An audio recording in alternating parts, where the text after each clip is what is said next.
What are the best practices for MTSS? This is a very high overview. This is taken directly from the National Center for RTI, really thinking about what are the essential components. And so you'll see at the center that database decision making. That should be driving all decisions, whether or not students receive additional supplemental instruction across the tiers. Differentiation in the classroom, thinking about all those pieces. And so moving out, that light gray circle is culturally responsive and evidence-based. And then the other big purple, progress monitoring, again, that feeds directly to the data, the multi-level prevention system, and then of course screening. And when we put those all together, that dark gray is that improves student outcomes. And so really trying to have schools understand, how do we use this data to drive decisions? I've talked to some schools, they're like, yeah, we progress monitor. And I'm like, so what do you do with the data? We progress monitor. Okay, we progress monitor because the school tells us to, but we don't know what to do with the data. Okay, which is why teachers are like, oh, we always do all this assessments and I don't understand the point, because they're not using it to drive any of their instruction and really understanding, what does it mean to differentiate? If I differentiate in core, is that tier 2? No, it's not tier 2. That's just really good teaching. And that's what's difficult. Really good teachers kind of do the MTSS framework on their own. Other teachers really need the practice of, what does my core instruction look like? And how is core different than tier 2? And how is tier 2 different than tier 3? So I really we've used this quite a bit at AIR. But what is MTSS and what is it not? So it's a prevention framework. It's not a program or a curriculum. That's what I often hear teachers say. Well, this didn't work. I need the next program. Yeah, there isn't another next program. We need to be doing what are the components? What curriculum are you using? And how can you adapt that to meet the student needs? For all students, including those students in need of enrichment, not just for struggling students. And how are we providing intervention for students that are above level? And it's more of enrichment versus intervention, but it really is for all students. It's flexible for schools and districts, and that's what's hard. A lot of schools like, where's my MTSS manual? I want to know step 1, step 2, step 3. If you don't have the capacity or the same resources, it's going to look a little bit different. It's collaborative, incorporates a team-based approach. It's not just the responsibility of one teacher. And it's really thinking about, what are those stakeholders? I've talked to some schools, the special educators are like, oh, we're not part of the student assistance team until they go to special ed, then we know about them. Okay, but you have the strategies. How are you not even part of the brainstorming? How are we not pulling everyone in that's a specialist at the beginning to talk through those pieces? Data-driven, multiple valid and reliable data sources. And then my favorite one, framework that can be used to assist with special ed decisions. It's not the pre-referral process. This was created to avoid the wait to fail. And now I go into schools and they're like, I'm MTSSing that student. Well, you're not, it's not a verb. It's a framework. We're not MTSing them in order for special ed. It's to give them the services they need. And then, of course, we get into, okay, so do they have to go to tier 2 first? That's that flexibility. It's not necessarily like, yes, you get tier 2 and then tier 3. Some of our students, they're coming in very low. We got some low babies. They need to start at tier 3. That's that flexible, not a one size fits all. And then I really like this one. The supports are tiered, not the student. It's kind of like our people-friendly language in special ed. We don't talk about a learning disabled child as a child with learning disability. It's not a tier 2 student. What supports are we providing to that student so that they can be successful? And so really thinking through, we may have a student that's doing well in reading and needs some math support. Unfortunately, a lot of our kids that need math support also need reading support. But what about all these other behavioral components? How are we addressing some of those? And so really thinking about the whole child and what supports are needed. What we see a lot, again, this is the ideal situation. About 80% of our students are on level. About 15% need some more support, and 3 to 5 need something intensive. But what a lot of schools struggle with is our students with disabilities. We have done a disservice to some of our kids in special ed. They're receiving tier 2. They're making progress. It may not be adequate. And so we're like, okay, they need special ed. Oh, yep. Well, now they can't receive tier 2. So they're going to go back into the inclusion classroom, which is where they had started, where we said they needed help. They can't receive tier 2 anymore because they're special ed. That's not true. They are all general education students first. And so when we think about what is the role of specially designed instruction and what is the role, how are we still meeting our students' needs in special education? They can still be part of tier 2 instructional groups. They can still be part of tier 3. And so really thinking through those pieces.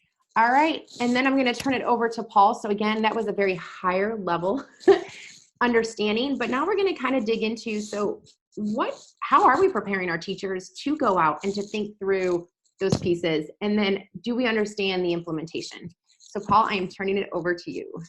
All right, well, welcome everyone. Glad to have this opportunity to meet with you, albeit an abbreviated session, so we're gonna sort of jump right into it. The context of this, when Kat approached me if I was available, was sort of a little bit different angle on MTSS in terms of the teacher preparation aspect and how our pre-service programs are prepping adults that are gonna be teachers that come into our MTSS model. So some questions: how deep is our knowledge of MTSS?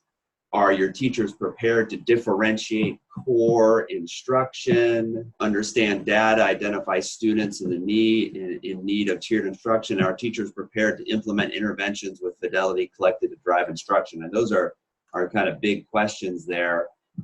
So my take, one of the things that I'm going to struggle with is not giving my context, what I see, because I'm at Penn State, I'm at a teacher prep program, I'm in the special ed department, and then I see the general ed. And so I'm sort of going to try to talk broadly.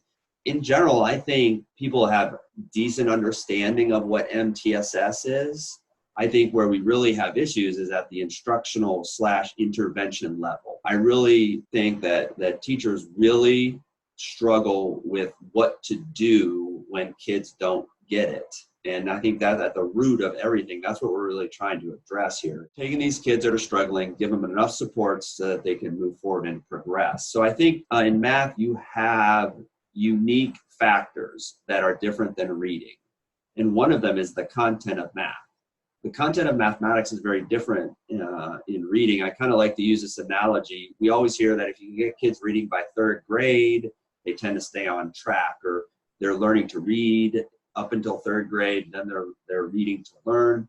Where math is slightly different, because math is constantly evolving. There's new content, it's expanding, it's going deeper for basically the entire kid's math career. So there are unique challenges in math. So what I decided, there are a lot of things I could have talked about. I really decided to really narrow in 2. So we know that here are 8 general RTI MTSS recommendations. I kind of wanted to zero in on 3 and 5 for the purpose of our conversation today.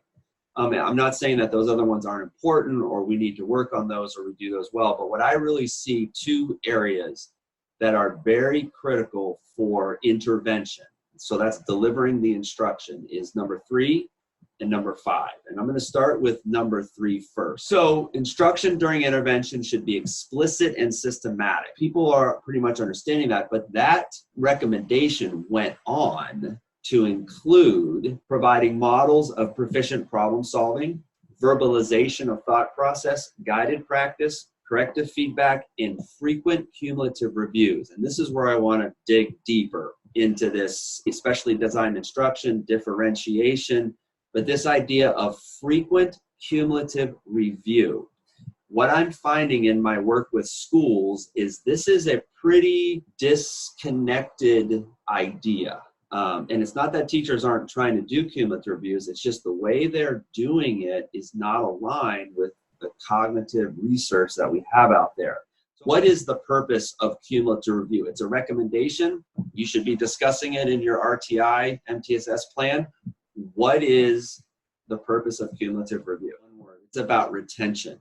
So cumulative reviews is about retention. So this is where differentiated instruction or instruction in general has to have a different slant to it. So retention is the amount of information kids are able to remember. Now this is definitely has an impact in tier 2, but we're not really looking at it that way. Most of the time when we look at kids in tier 2, they're placed in there because of some data that says they're struggling. So when teachers begin to look at that data, they're immediately making decisions about what they need to reteach. So this is where we have to have some subtle differences. Reteaching is different than something you would do for retention.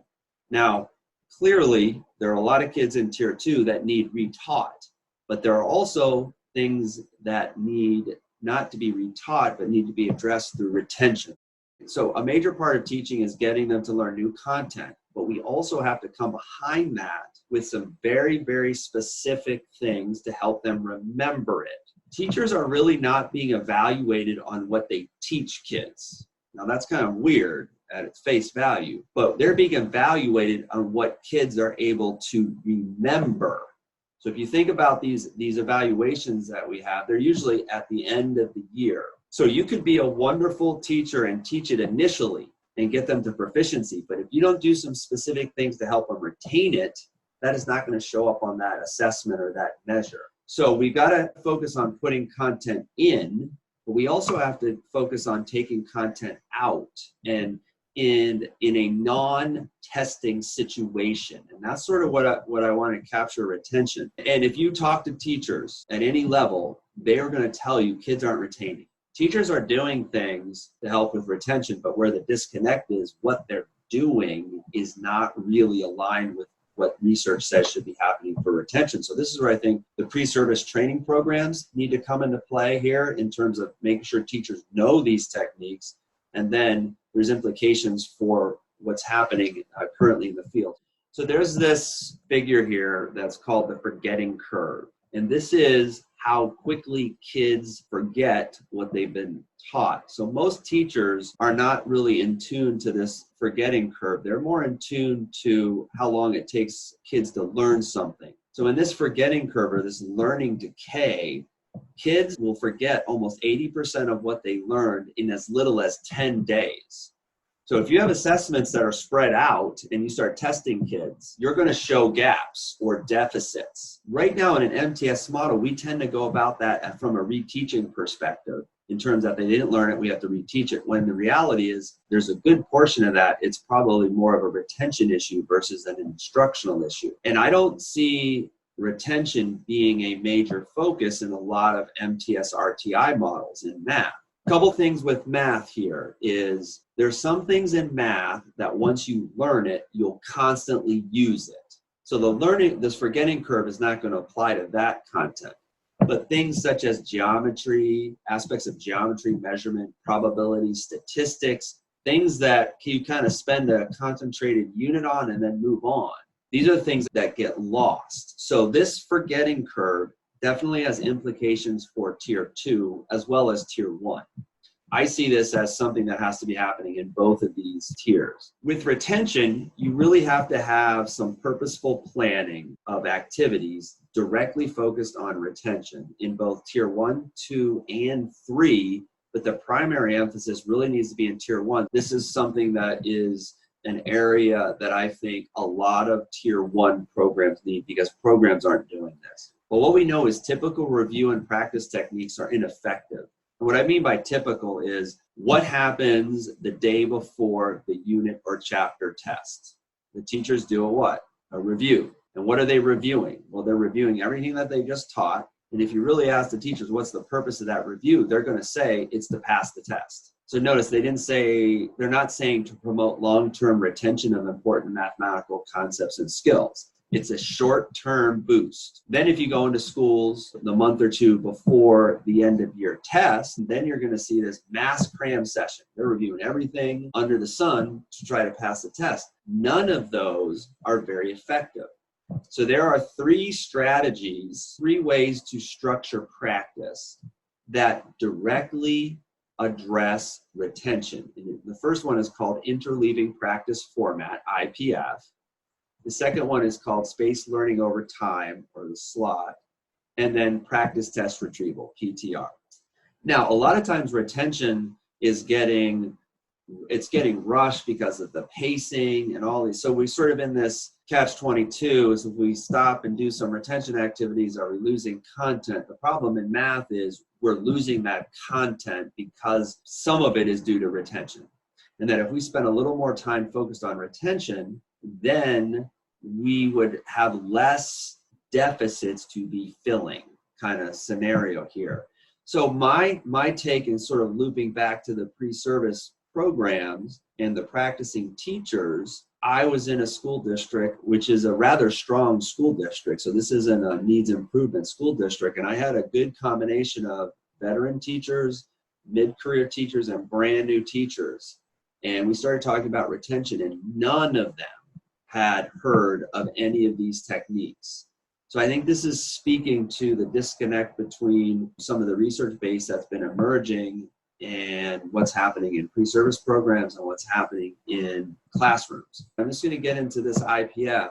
And the idea here is intensify in intervention. This is where math comes really into play. So those of you that are like curriculum coordinators or working with schools or seeing the curriculum, what's happening in tier 1 or tier 2, practice is a key element in math.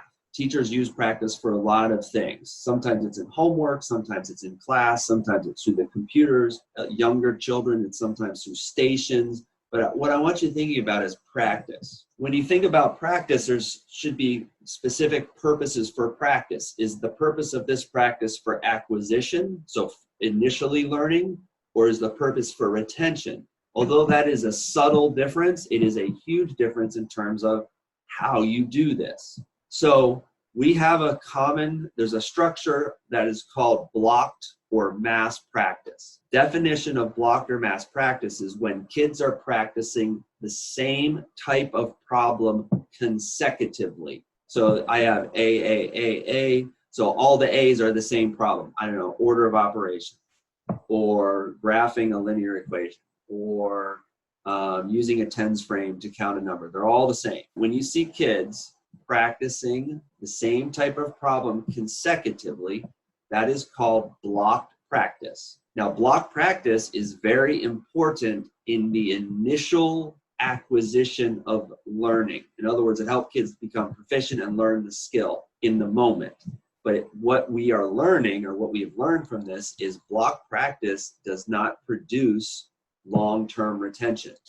So you can have kids, if they get into block practice, they'll show that they have proficiency, they can do it, but that doesn't last. So if you come behind that a week or 2 or 3 weeks later and you give them a progress monitoring measure, it may show up as them not knowing how to do it, when the reality is they knew how to do it, they just haven't retained it. So as I see tier 2 classes and tier 1, I would say that the vast majority of practice that I see kids doing is blocked. So this is this sort of disconnect. And if all we do is block, they're not going to retain it. So the other form, this interleave practice format, literally all that is required for this technique is to resequence the problems. Like I have my block diagram up there, where each color is a different problem type. And what is happening now is the kids are not practicing the same problem consecutively. And what we're learning is this creates a deeper learning or remembering of the skill or the type. So when kids do block practice and they practice the same problem, cognitively what is happening is they see it's the same problem, they stop thinking. They literally stop thinking about it and they just solve the problems. There's no discrimination, there's no any thinking about it. With this mixed up practice, what happens is it slows the kids down at the cognitive level. So when they see a problem and they solve it, they go to the next problem. Cognitively, they're going, oh, this is a different problem. And it makes them pay attention to the critical attributes of the problem. And then they have to do this retrieval of the process.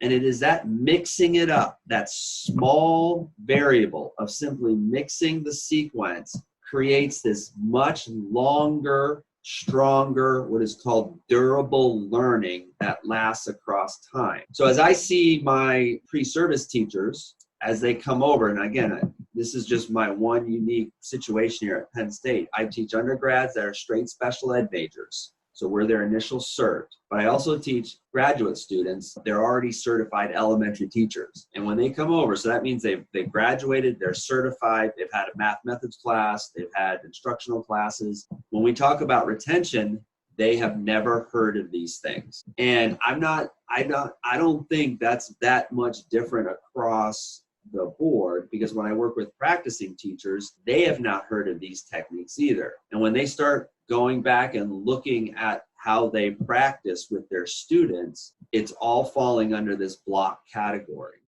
So I wanted to give some resources that are recent. So the first one, which I think is an exceptionally good resource for pre-service programs, is this retrievalpractice.org. This retrievalpractice.org is putting out these practice documents of how to implement retention. So it's free, which I always like free. It's written in a way that is useful to the practitioner. In other words, it's not all this heavy research jargon. And it really gets at how to do this. So that's the first resource I would like to get into your hand. The second resource is not free, it's a book. And it's the book there that's called From the Laboratory to the Classroom. That's where a lot of these strategies are discussed, explained. The research is in there now. I read this book 3 years ago. It had a profound impact on me in terms of what I read in this book, in terms of how to help kids practice in a way that promotes durable learning. And what I realized as I was a teacher, I was not doing many of what should be happening in terms of retention. So that's a wonderful book. It's a little more researchy in terms of getting into the nuts and bolts, but again, an exceptionally good resource. And the third one is the Teaching Exceptional Children special issue that came out on practice.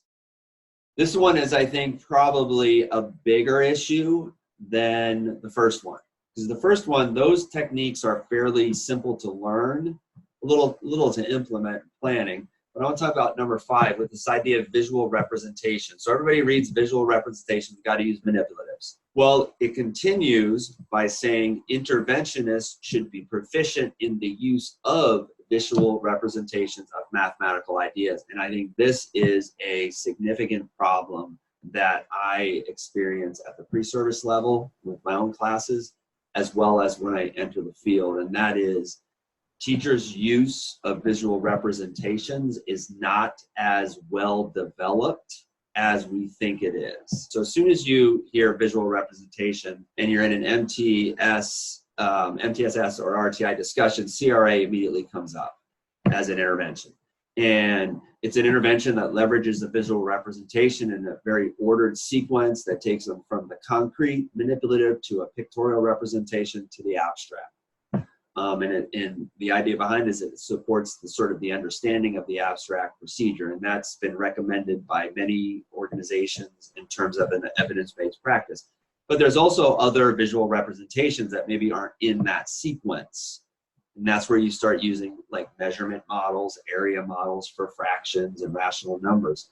But this idea of this visual representation is really dependent upon the teacher and how well the teacher is able to model the math content. And I think this is where pre-service programs have really fallen short to some extent, is that teachers really struggle with this. Now, and I can use myself for experience. I was more at the middle school or high school, so my representations were on the coordinate system. If they weren't on a coordinate system, I would have a hard time coming up with it because I'm at the abstract level. Just because you're at the abstract level, in other words, you can do the math, doesn't necessarily mean that that translates into you being able to represent it very well.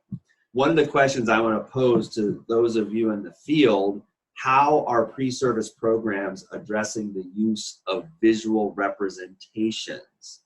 Are they really on a scale of 1 to 5, the teachers that you're working with, are they adequately prepared to enter into a tier 2 situation where they have to begin to do visual modeling of the mathematical concepts in a way that is going to take the kids through the progression? This idea of visual representation, the idea behind it is the ability to express mathematical ideas using visual representations and then converting them to representation. That's the symbol notation, is important for math. So in order for interventions to do that, there's really 2 variables that are involved: their own understanding of math and how to use the representations. Now, if you've been paying attention to fractions and what has sort of happened with the standards over the last several years with fractions, is we really began to funnel kids to the visual representation of a number line. The number line is a better visual representation of fractions versus circular only. So this is sort of getting at this sort of this piece here. And this is where I think the research has been here for a while that is suggesting that pre-service teachers, and in some instances in-service teachers, sort of lack a depth of understanding. Now, this is sort of a hard discussion to have with the teacher, because you're basically saying, well, you don't understand math. Well, it's not really that I'm saying that. It's that there's procedural knowledge and then there's the deeper conceptual knowledge. And what the research has really shown in the 90s, now this is old, so it's got to be better now, is that we have teachers that can do procedures. So for example, they can multiply fractions. The deeper question is, are they able to use a visual representation to model what is happening with the fractions? And that's where this tier 2, that's what's happening in tier 2, is we need more visual representation. That's the 90s. There's got to be newer research. Well, the newer research I find interesting. When they survey teachers, 70% say, I am comfortable with it. 40% of special ed teachers say, I feel comfortable with it. So that's less than half the special ed teachers, which are often interventionists. 30% of the general ed teachers. Now, this is self-report. So obviously, this is probably going to be inflated a little bit. But when you go a little bit deeper, they're only using manipulatives 1 to 4 times a month. Visual representations are critical, but do the teachers know how to use these? So the use of visual representations is a little suspect. Knowledge, a recent study that I shared was at 2 major universities in the United States, and we looked at pre-service teachers' ability to represent fractions. And what we found is exactly what they were finding in the 90s, and that is teachers can do it procedurally, but they cannot come up with visual representations. So this has a couple implications for an RTI MTSS plan. That is, since we need to use visual representations in tier 2, we're showing that teachers have difficulty with that. You're going to have to think about PD opportunities for that. You're going to have to think about, do you have intervention materials that have explicitness for the teacher? Use this manipulative, this is why you use it, and so forth. Because if you don't have that, this is really going to have some implications into how well it works. A good analogy is if you give me the best state-of-the-art woodworking materials, but I have minimal knowledge on how to use woodworking materials, those tools are only going to get me so far. So I think this is huge, because we all know CRA is something that is important for tier 2. Some will argue for tier 1. But what the question is, I think the teacher's comfortableness, depth of knowledge is probably not where it needs to be. So I think pre-service programs need to boost. And that's something that I have tried to do in my math methods class that I teach, is do more of that manipulative work. And what I find is kids struggle with it. They can do the procedure, but they have difficulty representing it. So I think this is something at the state level or at the district level, in the context of an MTS RTI model, you got to pay attention to, because I think teachers are not as well prepared to use these representations as we thought they were.